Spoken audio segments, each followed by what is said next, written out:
देपसांग डेमचौक के बाद पीएम मोदी ने अरुणाचल में शुरू की तगड़ी तैयारी। लद्दाख के बाद नॉर्थ ईस्ट में भी चीन को जमीन सुंघाने का बनाया इंतजाम। बीआरओ मैकमोहन के करीब बिछा रहे ताबड़तोड़ सड़कों और सुरंगों का जाल। दोस्तों, भारत और चीन के बीच हाल में ही लद्दाख बॉर्डर पर विवाद खत्म हुआ है। दोनों देशों ने अपनी अपनी सेनाएं पीछे हटाई हैं और गश्त भी शुरू हो चुकी है। लेकिन चीन को लेकर भारत किसी कंफ्यूजन में नहीं है।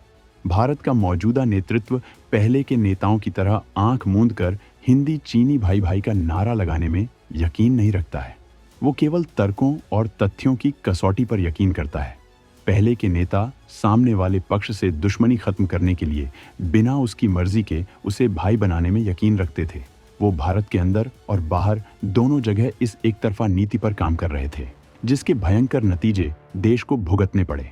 एक तरफ तो भारत का विभाजन हुआ, दूसरी तरफ कश्मीर में चीन ने कब्जा किया। अब की सरकार इसी वजह से भावनाओं को कोई महत्व नहीं देती है। उसे पता है कि चीन जैसा देश केवल ताकत की भाषा समझता है। इसी वजह से सीमा में जंग के लिए ताकतवर इकोसिस्टम तैयार किया जा रहा है, जिससे कमजोर इंफ्रास्ट्रक्चर की वजह से 19,962 वाली हालत पैदा न हो। और देपसांग डेमचौक में चीन को घुटने टेकने को मजबूर करने के बाद अरुणाचल में मोदी सरकार ताबड़तोड़ एक्शन में है।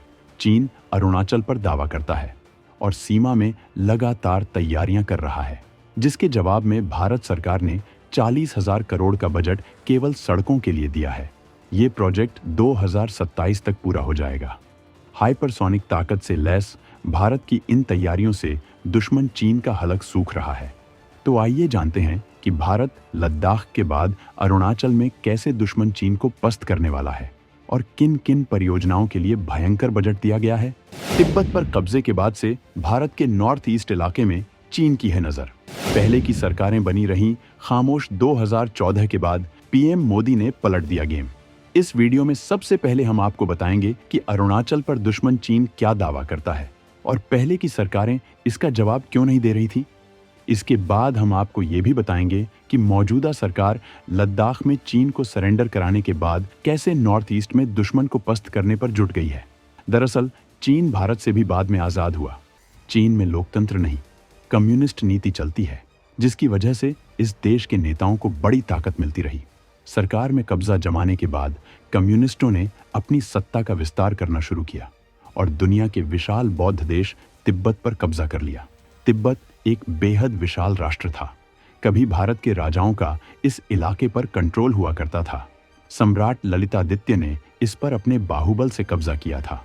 उन्होंने चीन के शिनजियांग पर भी कब्जा कर लिया था, लेकिन बाद में हालात बदलते रहे। हालांकि बौद्ध काल में सम्राट अशोक के वक्त बौद्ध संत इस देश में जाकर बुद्धिज्म का प्रचार करते रहे। इसकी वजह से ये पूरा का पूरा देश बौद्ध बन गया। भारत के अतिरिक्त अफगानिस्तान, म्यांमार, श्रीलंका, जापान, तिब्बत और भूटान जैसे देशों ने बौद्ध मान्यताओं को स्वीकार किया।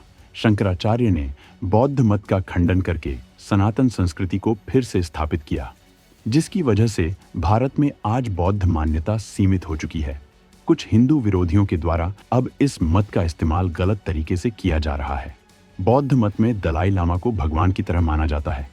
तिब्बत में दलाई लामा के पास ही सत्ता की चाबी थी, लेकिन जब चीन ने तिब्बत पर कब्जा किया तो दलाई लामा को भारत में शरण लेनी पड़ी। आज वो भारत के धर्मशाला में अपनी निर्वासित सरकार चला रहे हैं। तिब्बत पर कब्जे के बाद से चीन भारत के नॉर्थ ईस्ट इलाके पर नजर गड़ाए हुए हैं।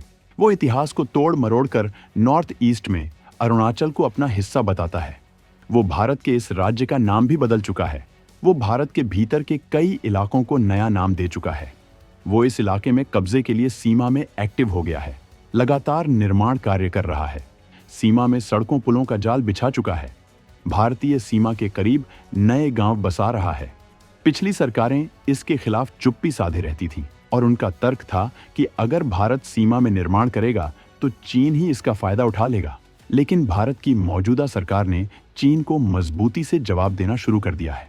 भारत पूरी चीन सीमा पर ताबड़तोड़ तरीके से निर्माण कार्य कर रहा है और चीन के भारतीय क्षेत्रों के नाम बदलने पर भारत भी तिब्बत के इलाकों के ऐतिहासिक नाम बदल रहा है।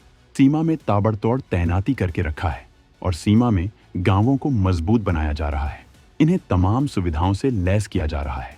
जिससे जंग के वक्त में ये गांव सेना को तमाम सप्लाई कर सकें। भारत मैकमोहन रेखा के पैरेलल विशाल सड़क परियोजना पर काम कर रहा है।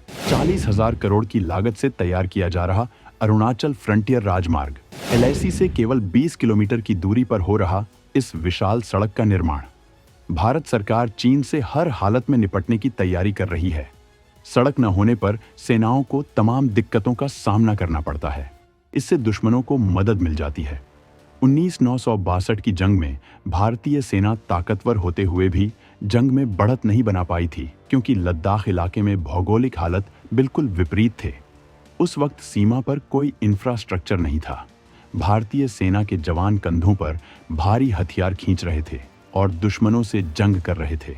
भयंकर ऊंचे पहाड़ों पर बैठे दुश्मन आसानी से भारतीय सैनिकों को निशाना बना पा रहे थे। भारत अपने सैनिकों को तेजी से हथियारों और बारूद की सप्लाई भी नहीं कर पा रहा था। भारत की मौजूदा सरकार इस हालत से निपटने के लिए हर तरह के इंफ्रास्ट्रक्चर तैयार कर रही है। ऊंचे पहाड़ों की वजह से जो रास्ते बेहद लंबे और दुर्गम हो रहे थे, वहां पहाड़ों को काटकर टनल बनाए गए हैं, जिससे ये क्षेत्र पूरे भारत के विकास की दौड़ में कदम से कदम मिलाकर चल सके। चीन और भारत के बीच में निर्णायक मैकमोहन रेखा के समानांतर एक विशाल प्रोजेक्ट पर काम चल रहा है। इसे बॉर्डर रोड ऑर्गेनाइजेशन तैयार कर रहा है। इसकी लंबाई 1637 किलोमीटर है। ये सीमा से केवल 20 किलोमीटर की दूरी पर है, जिससे सैन्य यातायात को बहुत बड़ी मदद मिलेगी। इस अरुणाचल फ्रंटियर हाईवे को 40,000 करोड़ की लागत से बनाया जाएगा। ये बोमडिला से शुरू होकर नफरा और मोनीगोंग कस्बों से गुजरेगी, जो सीमा के बेहद करीब हैं। ये भारत और म्यांमार सीमा के करीब विजयनगर में खत्म होगा। इस हाईवे के 198 किलोमीटर के हिस्से टाटो टूटिंग का ताबड़तोड़ निर्माण चल रहा है। चीन भारत की इस तैयारी से थर्रा उठा है और वो भारत के इस निर्माण पर आपत्ति जता चुका है। हालांकि चीन की ये गुस्ताखी है, क्योंकि भारत के अंदर भारत के निर्माण पर सवाल उठाने का उसे और उसके अलावा किसी भी देश को कोई अधिकार नहीं है। भारत सरकार चीन सीमा पर BRO के प्रोजेक्ट को लगातार बढ़ाती जा रही है। पिछले सालों के मुकाबलों इसे 2 गुना से 3 गुना तक बढ़ाया जा चुका है। इन प्रोजेक्ट्स के तहत विशाल सड़कें और टनल्स बनाई जा रही हैं। BRO अरुणाचल में ब्रह्मक परियोजनाओं पर भी तेजी से काम कर रहा है। इसके तहत अरुणाचल में चीनी सीमा के करीब सड़कों और पुलों का निर्माण किया जा रहा है। सियांग, अपर सियांग, पश्चिम सियांग और शियोमी जिलों में सड़कों का निर्माण और रखरखाव किया जा रहा है। असम के ढेमाजी में भी 4 सड़कों का रखरखाव किया जा रहा है। सियोम नदियों पर 100 मीटर लंबे पुल का निर्माण किया गया है। इस पुल का निर्माण रिकॉर्ड 180 दिनों में करके BRO ने अपनी ताकत दिखाई थी। ब्रह्मक परियोजना के तहत 17 सड़कों का निर्माण हो चुका है, जिसकी लंबाई 496 किलोमीटर है। इसी के तहत 42 स्थायी पुलों और 11 मॉड्यूलर पुलों का निर्माण किया जा रहा है। इन सारी सड़कों और पुलों का निर्माण इस तरह से किया जा रहा है कि इनका इस्तेमाल कभी भी किसी भी मौसम में आसानी से किया जा सकेगा। भारत की ऐसी तैयारी से चीन की हालत खराब हो रही है। भारत पूरी तैयारी में है कि लद्दाख के बाद इस इलाके में भी चीन को उसकी असली हद बताई जाए। तो दोस्तों, भारत की इस ताबड़तोड़ तैयारी पर आप क्या कहना चाहेंगे? कमेंट करके बताना न भूलें।